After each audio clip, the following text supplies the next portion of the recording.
Assalamualaikum warahmatullahi wabarakatuh.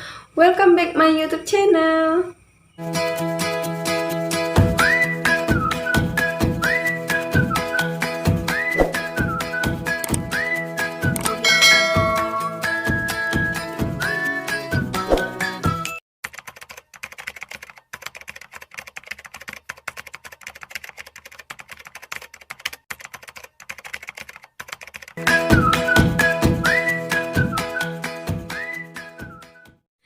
Oke, kembali lagi bersama Dea di channel video pembelajaran.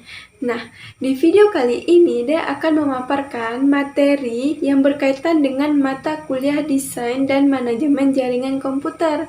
Di mana pada mata kuliah ini kita akan membahas mengenai beberapa hal yang penting seperti client server, TCP atau IP, USI, dan kabel UTP serta fiber optik. Nah, untuk penjelasan lebih lengkapnya, so stay tune. Untuk pembahasan yang pertama, yaitu mengenai apa itu client server. Dalam konsep perangkat lunak, sering kali kita mendengar istilah client server pada berbagai bacaan hingga informasi berupa berita.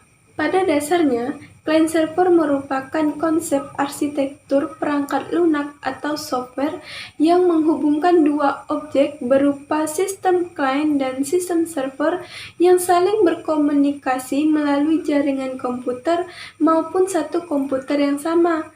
Server akan menyediakan pengelolaan aplikasi, data, dan keamanan data klien.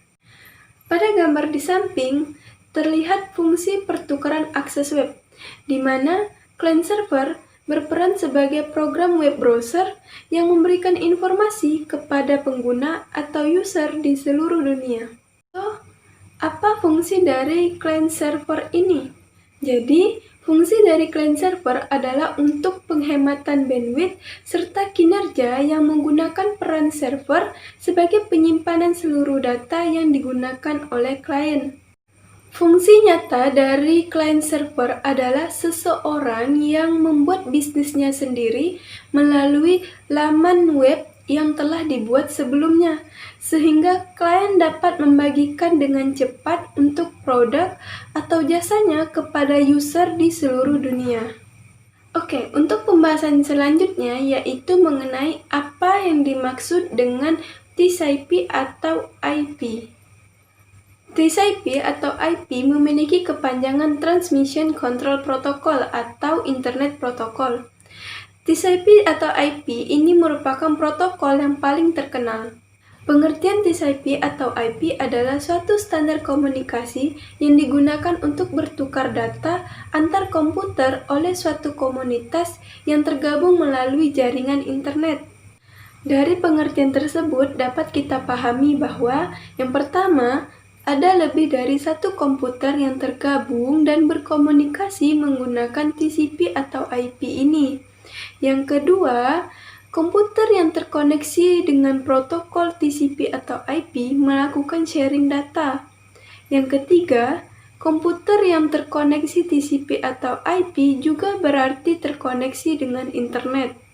Protokol TCP atau IP ini memiliki berbagai lapisan yang berguna untuk melakukan tugasnya masing-masing.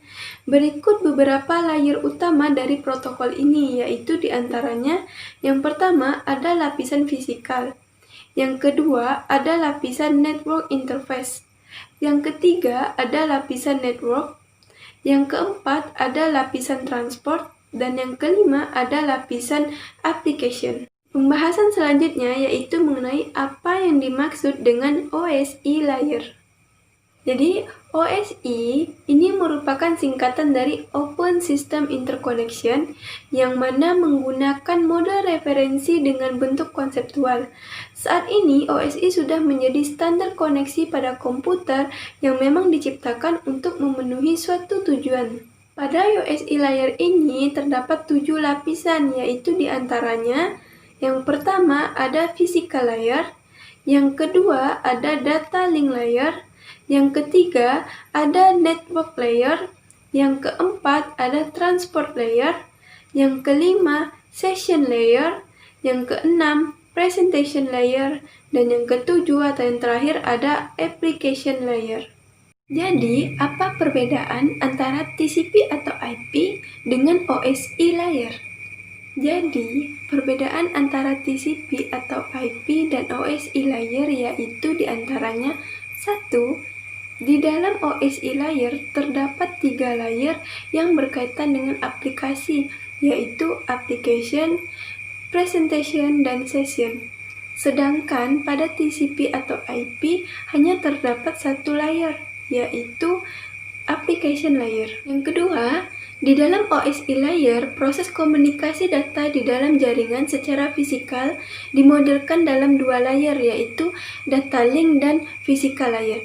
Sedangkan pada TCP atau IP dimodelkan pada 1 layer, yaitu network access. Yang ketiga, di dalam OSI layer terdapat 7 layer yang menjelaskan tentang proses komunikasi data di dalam jaringan, sedangkan pada TCP atau IP hanya memiliki 5 layer. Yang keempat, TCP atau IP ini lebih populer untuk digunakan karena lebih sederhana ketimbang OSI.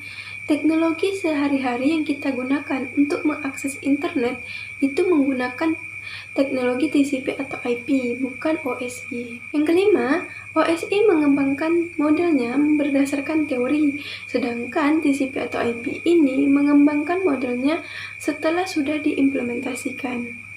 Oke, pembahasan selanjutnya yaitu mengenai apa yang dimaksud dengan fiber optik dan kabel UTP.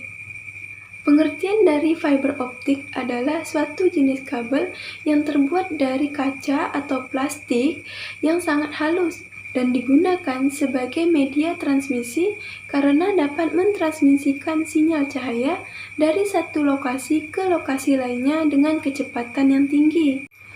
Fiber optik atau serat optik menjadi salah satu komponen yang cukup populer dalam dunia telekomunikasi belakangan ini.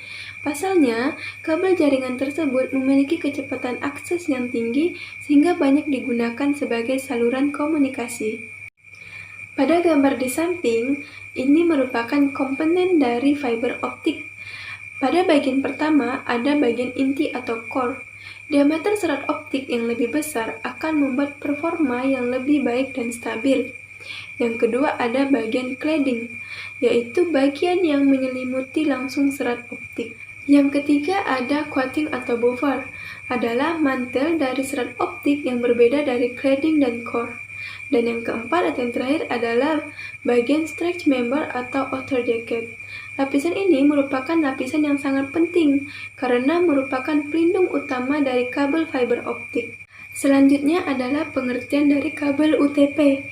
Nah, kabel UTP merupakan singkatan dari Unisoldered Twisted Pair. Kabel UTP merupakan kabel yang digunakan untuk menghubungkan berbagai perangkat keras jaringan kepada komputer.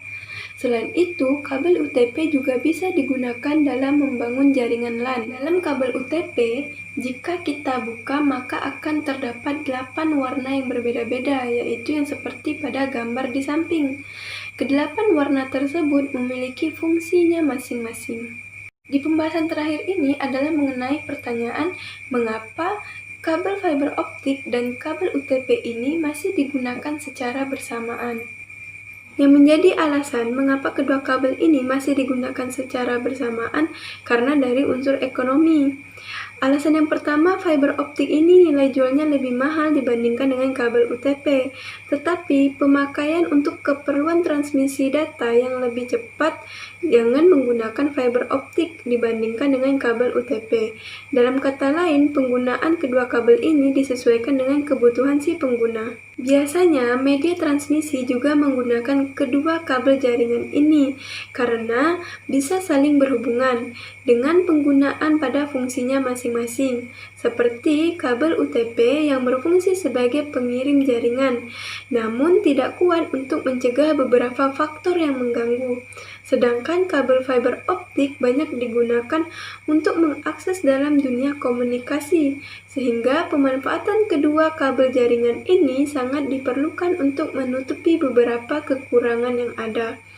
Contoh kecil yang saya ambil adalah suatu sekolah mau mengurusi internetnya yaitu dengan kondisi keuangan yang minim, maka menggunakan kabel UTP.